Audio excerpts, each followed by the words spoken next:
Hello, everyone, and welcome to another episode of Unmasked Healing with Linz. I am Linz Masego, and I'll be your host today. Well, I'm always your host because this is my channel.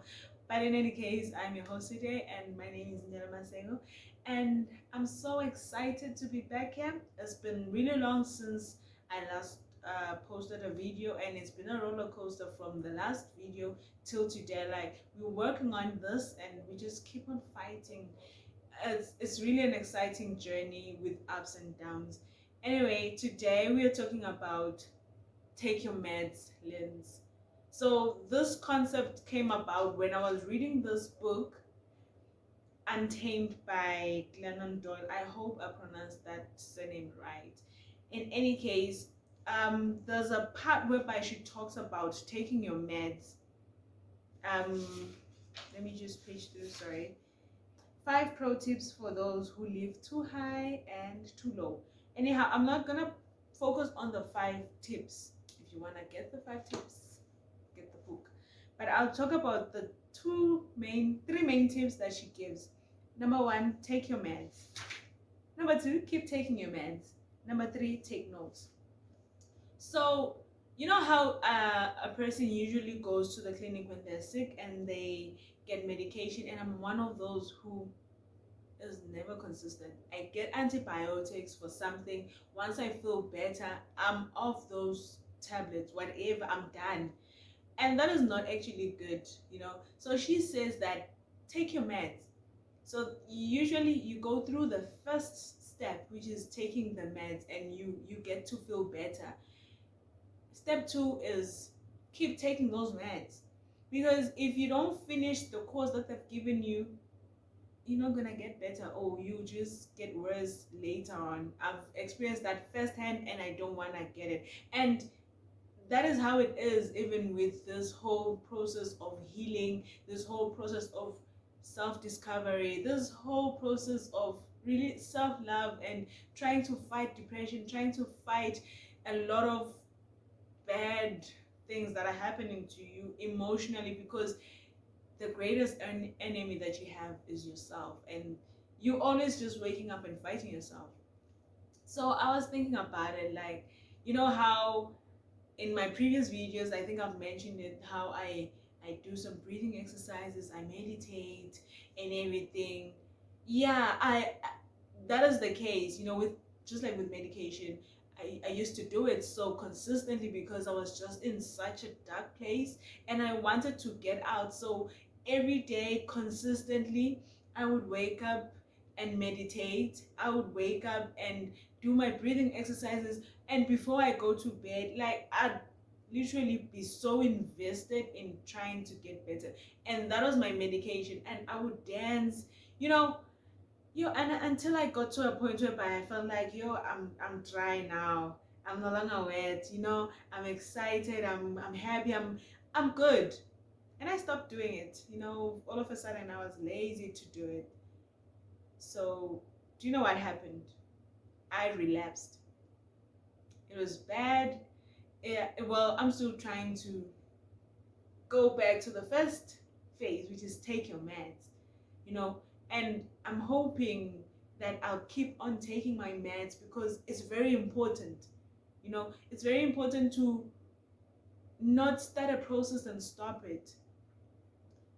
I think one of the things that I do now is read every time, is read, like, most of the time. And I don't know how many books I've read, but for me, ne, I've done a lot. I never used to read, and I don't like fiction.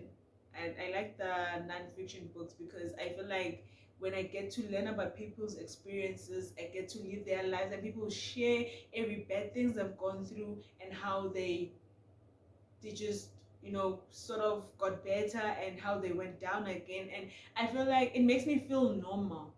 So that's why I enjoy reading now. I don't yet love it, but I enjoy it. So I read, and that's why I also have this. And in one of the books that I've read by the Dalai Lama is patience. I'm just looking over because it's over my desk there. It's practice, patience, and time. And then you'll definitely see change. So why am I bringing this up? It's not always going to be easy. Just like when sometimes you forget to take your meds. Sometimes you have to take your meds at 8 and you only remember at 10. You're like, oh shoot, I didn't take my medication. You don't have to then stop. Patience. You're kind to yourself. You're like, okay, you forgot, but then you take them now. So that's what I've been trying to practice, because it's really hard, and fighting with this is something else. So patience, practice, and time, and change will come. So step 2 is keep taking those meds. When you get better, keep taking them. At this point right now, let's just say I'm on a 20% battery charge. I'm gonna get to a 60, and when I get to a 60, I know myself. But then now that I'm aware of this, I will try by all means to keep taking my medication. So what's my medication? At this point in time, I literally just wake up every morning at 5. So I have at least like 1.5 hours to myself. So I wake up and I journal. I talk about how I'm feeling. And after that, I read the Bible and I pray. Then I read a book. It's not really a book, but it's one of those, it's a book by the Dalai Lama, but it's one of those which gives you, steps, what you have to do. Yeah, something like that. It's not like a novel. I'm like sitting and reading in the morning, but it's something like that which gives me pointers on what I have to work on. For instance, now he's been talking about compassion, the importance of practicing compassion, and on how that is good. Anyway, I'm not there.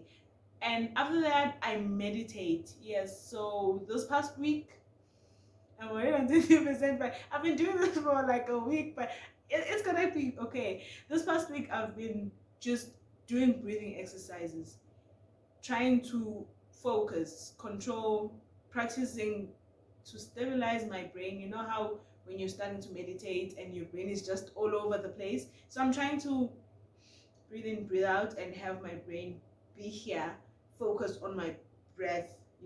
How I breathe in and my rib cage or my lungs, whatever. Yeah, that process, so that I can focus. And I'm just trying to train myself for the times when I'll start meditating on certain things, and that's my medication. I take it in the morning and I have to keep taking it. And number 3, she says, take notes. So how do I take notes? Besides just journaling, I take notes. She advises to take notes when you're sad and when you okay, like when you're on the high and when you're on the low. So now that I'm on the high, I'm always writing myself a note like, hey baby girl, I love you, you're doing so great, keep it up, hey my love, all those beautiful notes, and I keep them somewhere. The reason I'm keeping them is so that when I'm not so good, I can go back to that and be like, Lindela, it hasn't always been this bad. There are some upsides, and you just have to wait it out, and it's gonna pass. And that's what I'm going to do even when I'm sad or when I'm out of it. I'll just write a note to myself, encouraging note, but also being truthful to myself that this is how I'm feeling right now, but it doesn't mean it's going to last. And I'll stack it up, and I have a box where I just stack them up. I write the dates at the back, a small thingy man, and I just stack it up there, and I go back to it. So that's how I'm taking my medication. So how are you taking your medication? Make sure that you don't miss it. If you miss it, just take it as soon as you remember that you've missed your medication. It's very important. And I love you guys. That is it for today. I love you so much, and hopefully I'll be back soon. I'm not promising anything, but for now,